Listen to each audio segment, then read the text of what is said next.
ጌታ ለሐዋርያት ያላቸው እንዲህ ነበር፣ ለራሳችሁ ተጠንቀቁ፣ ለራሳችሁ እቀቡ ርእሰክሙ ኢታክብዱ ልበክሙ፣ ለራሳችሁ ተጠንቀቁ፣ ልቡናችሁን በመብል በመጠጥ በመቀማጠል አታክብዱት፣ ለራሳችሁ ጊዜ ስጡ ነው ያላቸው። ለራሳችሁ። ቅዱስ ዮሐንስ አፈወርቅ ደግሞ ምንድን ነው የሚለው? አንተ ሰው ከቤትህ በድን እያለ የሰው በድን ልትቀብር ከሰው ልቅሶ አትሄድም።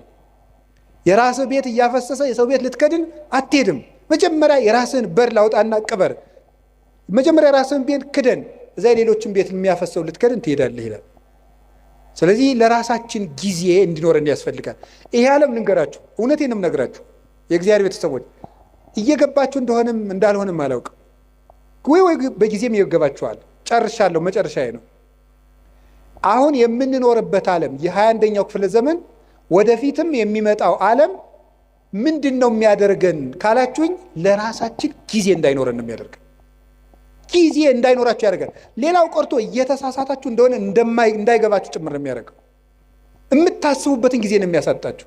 እንዲሁ መቼ ነው ስሉ የምታስቡት? ለመሆኑ ታስባላችሁ? ልንገራችሁ አንድ ነገር ማለት ነው። እንዲያውም አነብላችሁ ነበረ። እኔ ያው እንደናንተ ስልክ እጠቀማለሁ። ይሄ ሰፊ ስልክ መጽሐፍም አለው ስልኬ። እና አንድ ሰው ምን አለኝ፣ ኤአይ የሚባል መታልና ይጠቅመዎታል አንዳንድ ጥያቄ ቢጠይቁት አለኝ።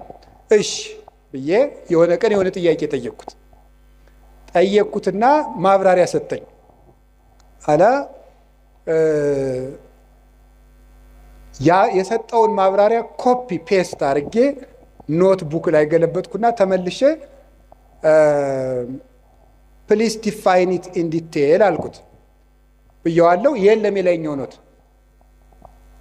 ምኑን አይለኝም።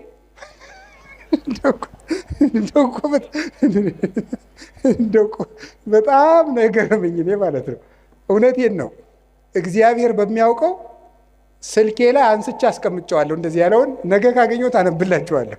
በእንግሊዘኛ ምን እንዳለ ምኑን ቅድም የነገርኩህን አታስታውስም እንዲህ ያልኩት እና ምን አለ ይመስላችሁ? እኔ ስሜት የለኝም፣ ሴንስ የለኝም፣ ኢሞሽን የለኝም፣ ሜሞሪ የለኝም፣ አላስታውስም፣ መረጃ አጠራቅሜ ማቅረብ ብቻ ነው ስራዬ ያለ።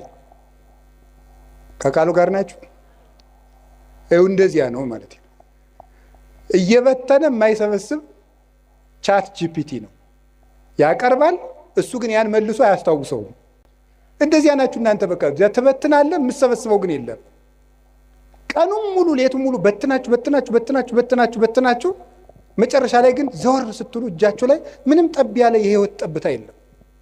ስለዚህ የእግዚአብሔር ቤተሰቦች ታውት ሁሉንም ነገር ይሄን ያለውን ነገር ሁሉ ተጠቀሙና አሁን በኢንተርኔት የመጡትን ፕላትፎርሞች ሁሉ ከቻላችሁ ለድነት ተጠቀሟቸው፣ ካቃታችሁ ደግሞ ተዋቸው።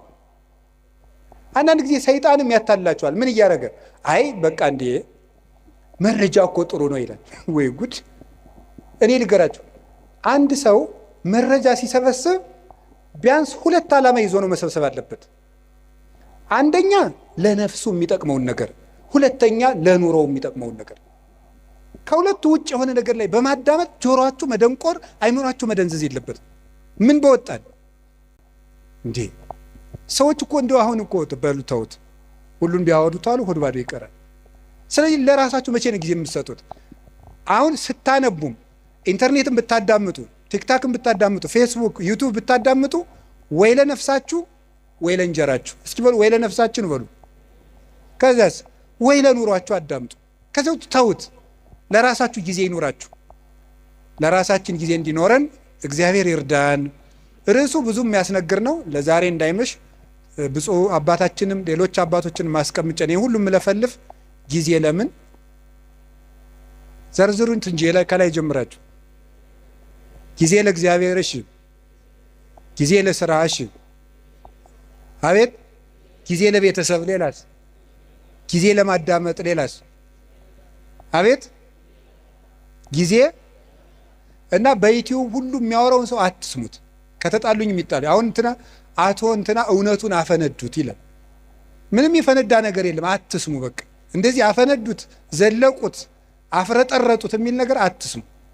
በቃ እውነት ብቻ የምትሰሙበትን ምንጭ ለይታችሁ ስሙ። እስከ መጨረሻው ጨርሼ የምናገርበት ምክንያት ትውልዱን የሚጠፋን እንደው እኮ ይገርማል።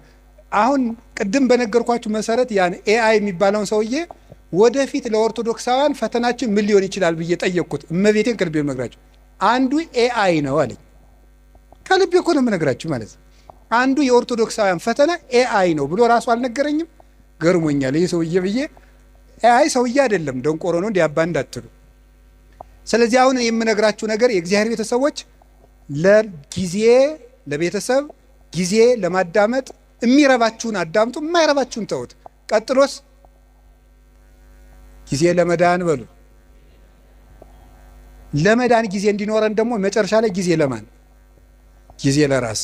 እግዚአብሔር ጊዜ ይስጠን። ጊዜ የሰጠን እግዚአብሔር ክብር ምስጋና ይግባው። ወስብሐት ለእግዚአብሔር። ይቆየን።